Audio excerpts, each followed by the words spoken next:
ميليا أو جاجيا أو جاجيا يشين داره جاجيا أو سقريا أو بانيرا باش أو هنجونة خمالية وهنجونة بله أو جي كاشكا أو جي كريا مشتيوا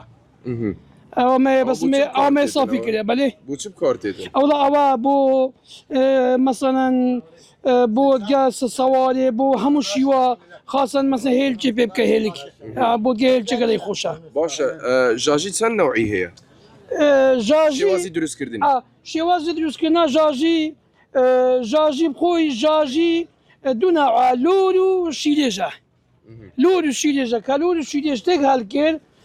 او جاجی نوداد بجنه بیزا او جایا أو جهة لا شو دينن؟ او جاي هم تيا شاشيوي هي تيا لا بري لا منطقة شو استاني منطقة شوستاني هي تيا شاشيوي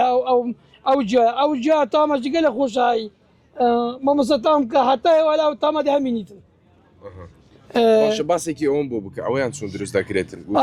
مایده اگه مایده بله اگه حیوان دوت اگه حیوانی پنیری پیدا کرد مایده ناگوشتن متبیت سرک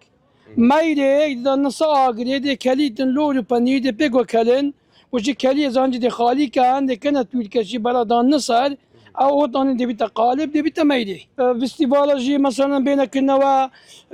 هن مثلا هن خبو ما بو حكمة ما بو منطقة ما بو كنتوري ما بو خلچه ما زیاده دی آشنا و شارزایی پیدا کنسا بل همه خمالی مثلا بل همه خمالی نبی خلق دی پناه بتن بو بل همه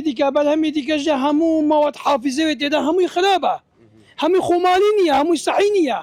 اول صحیه اول چجی صحیه اول کنگی و هاتیه کرنه پیسکاده بله اول مثلا مانگا هفت و مانگا شش و حتی مانگا یک و دو سجی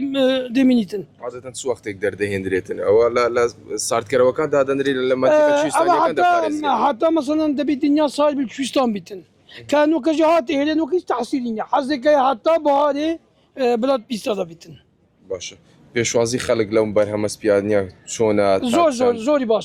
باشا خلق نرخوت شون امانه بله نرخ ولا ذا نرخ هذه مثلا دي توسر جاجي بتسند جاجي ب 12000 يا بانير 20 يا ميري 20 يا او كري مثلا او 15 يا كشك ميتاي 15000 انا بله باشه او فيستيفالاناش جرينجن بو اوي برهم او بله زور ممنون حكومتها هم حكومتينك او باستبانات كان وتشتجي زور بيشكوتيا